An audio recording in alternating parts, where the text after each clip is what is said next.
Naqvi and Siddiqui کو انہوں نے جوائن کر لیا اور یہ ان کی لائف کے اندر گیم چینجر تھا.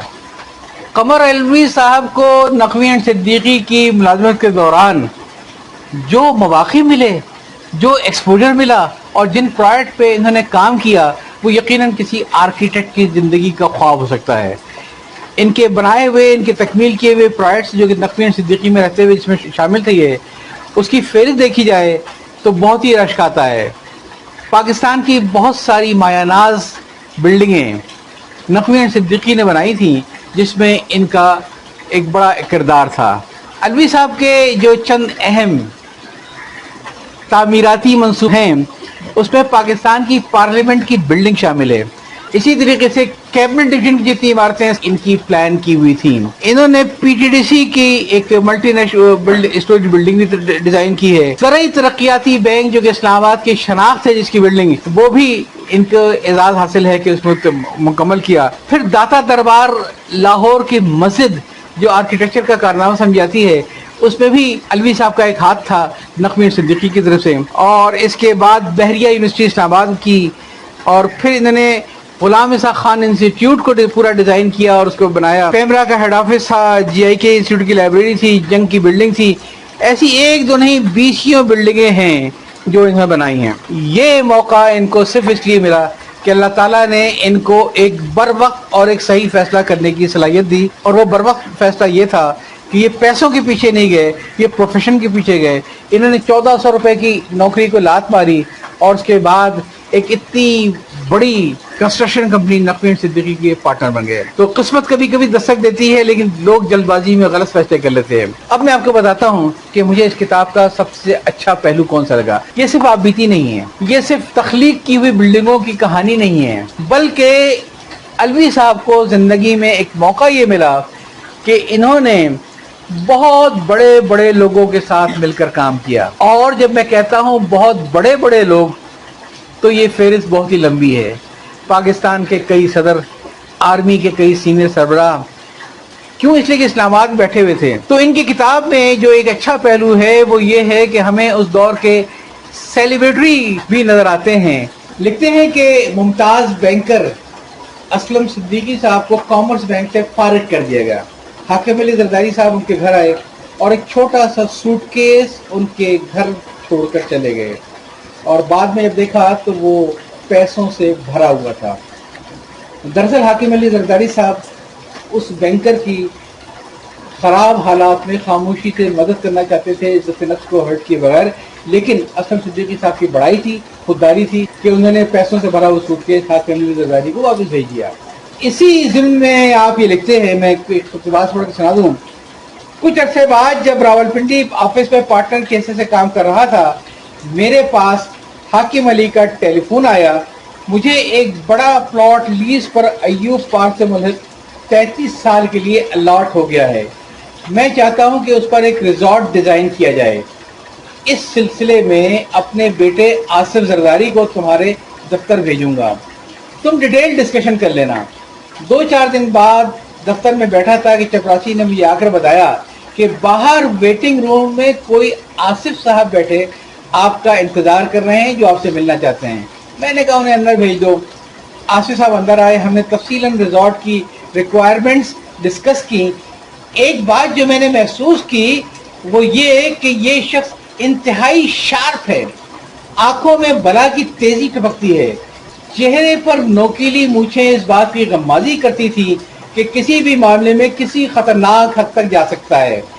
باہر کیف پہلی میٹنگ کے بعد میں نے ڈیزائن فائنل کرنے کے بعد آصف صاحب کو فون کیا کہ وہ آ کر دیکھ لیں. وہ آئے اور نقشہ جات لے کر چلے گئے. پھر میری ان سے کوئی ملاقات نہ ہوئی. یہ میرے وہم و گمان میں بھی نہ تھا کہ جو شخص میرے دفتر کے باہر بیٹھ کر مجھ سے ملنے کا انتظار کر رہا ہے وہ ایک دن اس ملک کا صدر ہوگا. دکھاتا ہے رنگ آسماں کہتے کہتے. اور بہت دلچسپ بات یہ ہے کہ اس کتاب کے آخری صفحے کے اوپر ایک جو ان کو تمغہ امتیاز ملا تھا 2011 میں، وہ آصف زرداری صاحب کے دستخطوں سے ملا تھا. ایک آصف علی زرداری ہی نہیں، ان کی زندگی میں بہت بڑے بڑے لوگ بھی آئے جس میں یہ بہت زیادہ عزت کرتے ہیں. پاکستان کے ایٹمی پروگرام کے خالق جناب عبد القدیر صاحب کی. عبد القدیر صاحب اپنے کسی مکان کے سلسلے میں ان سے ملے تھے اور بعد میں ان کے تعلقات کافی بڑھتے چلے گئے، اور جس کا پس منظر خود عبد القدیر صاحب کے ایک دستی خط سے معلوم ہوتا ہے جو کتاب کے آغاز میں لگا ہے.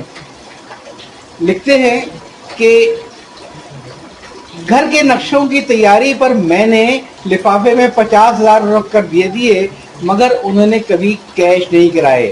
پھر میری سمجھ میں آیا کہ الوی صاحب ہڈی کی جگہ بکرا لیتے ہیں، اور ہم بہت اچھے دوست بن گئے. الوی صاحب نے غلام اسحاق خان صاحب کے لیے بڑا کام کیا، جی آئی کے انسٹیٹیوٹ کے لیے بڑا کام کیا، اور ان کا پریزیڈنٹ ہاؤس بہت آنا جانا تھا. غلام اسحاق خان صاحب کے بارے میں جو انہوں نے ایک قصہ بیان کیا ہے وہ یقیناً تاریخ میں سنہرے حروف سے لکھے جانے کے قابل ہے. لکھتے ہیں کہ اس دوران ایک واقعہ ایسا ہوا جس کا ذکر کرنا میں بہت ضروری سمجھتا ہوں. جیسا کہ آپ سب جانتے ہیں کہ صدر غلام اسحاق خان ایک نہایت دیانتدار اور اصول پرست انسان تھے. ہوا یوں کہ ایک دن ان کے صاحبزادے اور بہنوئی میرے دفتر تشریف لائے اور مجھ سے کہا کہ صدر صاحب کی بیگم آپ سے ملنا چاہتی ہیں، غالباً کوئی نقشہ ڈسکس کرنا ہے. اگلے دن شام کا وقت مقرر ہوا، کیونکہ پریزیڈنٹ ہاؤس کے اندر آنے جانے کا خاصا پروٹوکول ہوتا ہے، لہذا ان کا بیٹا اپنی گاڑی میں مجھے وہاں لے گیا. قصر صدارت کے 2 حصے ہیں اور بیچ میں ایک بہت بڑا گرین ایریا ہے. اگلے حصے میں دفاتر اور پچھلے حصے میں رہائش گاہ ہے. میں ان کے بیٹے کے ساتھ ان کے فیملی لاؤنج میں گیا تو بیگم صاحبہ، ان کی ایک بیٹی اور بھائی پہلے سے منتظر تھے. لباس سے بہت سادگی ٹپکتی تھی. بیگم صاحبہ نے ایک نقشہ کھولا اور بتایا کہ ایبٹ آباد میں ان کے والد نے انہیں یہ پلاٹ دیا تھا اور چاہتی ہیں کہ ریٹائرمنٹ کے بعد ان کی فیملی وہاں سیٹل ہو جائے. انہوں نے ریکوائرمنٹ بتائی جو میں نے نوٹ کر لی. اب یہاں سے وہ قصہ شروع ہو رہا ہے. لیکن ساتھ ہی ایک سوال کر لیا کہ آپ زندگی بھر لاہور اور کافی عرصے سے اسلام آباد میں مقیم ہیں. اسلام آباد ایک نہایت پرفضا مقام ہے اور زیادہ تر وزراء اور بیوروکریٹ جو یہاں کام کرتے ہیں یہیں ریٹائرمنٹ کے بعد سیٹل ہونا چاہتے ہیں، تو آپ نے یہاں رہنے کا نہیں سوچا؟ اس کے جواب میں انہوں نے کہا، بھائی ہمارے پاس یہاں کوئی پلاٹ نہیں ہے، اور اگر خریدنے کا ارادہ کرو تو بہت مہنگے ہیں. میں نے کہا، ہزاروں پلاٹ لوگوں کو سرکاری قیمت پر الاٹ ہوتے ہیں، کم سے کم ایک پلاٹ کی تو آپ حقدار ہیں. ان کا جواب سن کر مجھے کچھ حیرت ہوئی اور زیادہ خوشی. کہنے لگی، میں نے اسحاق سے کہا تھا کہ اگر ہمیں یہاں ایک پلاٹ مل جائے تو ہم بھی یہاں اپنا گھر بنا لیتے ہیں. انہوں نے جواب میں کہا کہ میں تو کچھ نہیں کر سکتا، البتہ تم یہ کرو کہ قرعہ اندازی ہونے والی ہے، اس میں اپلیکیشن ڈال دو. اگر قرعے میں تمہارا نام نکل آیا تو پھر گھر بنانے کی سوچیں گے، ورنہ صبر کرو. نہ میں نے قرعہ اندازی میں شرط کی، نہ ہی یہاں گھر بنانے کی کوئی سبیل بنی. یہ سب باتیں سن کر میرے دل میں غلام اسحاق خان صاحب کے لیے عزت و احترام اور توقیر میں 2 چند اضافہ ہو گیا. اور یہ غلام اسحاق خان کی فیملی تھی کہ انہوں نے قرعہ اندازی میں بھی اپنے لیے وہاں کوئی پلاٹ حاصل نہیں کیا.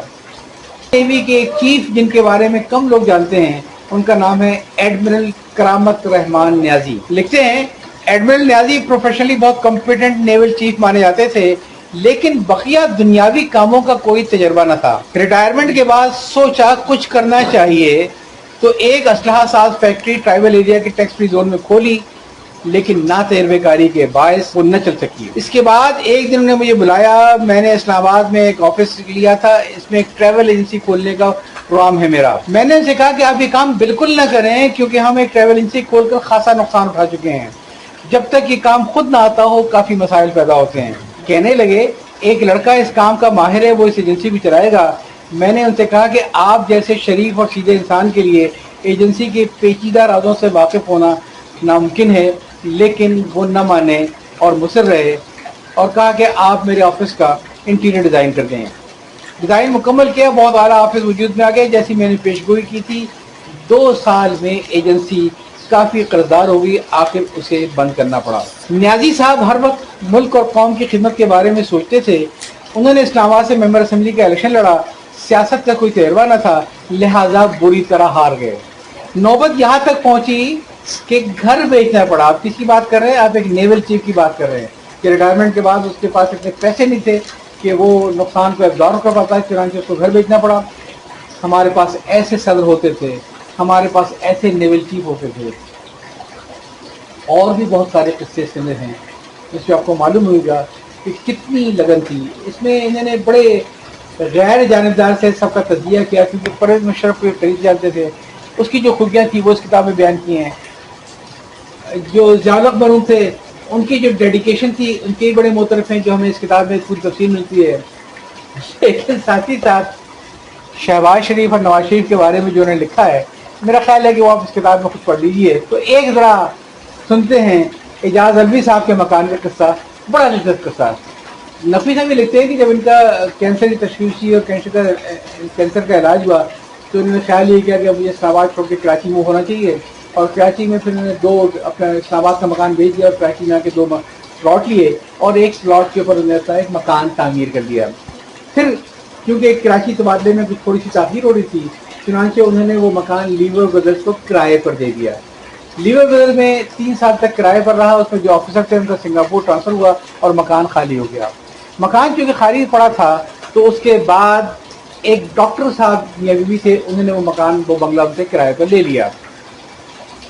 2 سال کی لیز تھی. 2 سال کے بعد جب لیز ختم ہوئی تو آگے سنیے گا کہ ہمارے پاس ایک صاحب کا خط آیا کہ ہم مزید 2 سال کے لیے لینا چاہتے ہیں, لیکن اس خط کو لکھنے والے وہ ڈاکٹر صاحب نہیں تھے جنہیں ہم نے مکان کرائے پر دیا تھا, بلکہ کوئی نادر مکسی صاحب تھے جن کے والد منسٹر اور چچا بلوچستان کے گورنر تھے.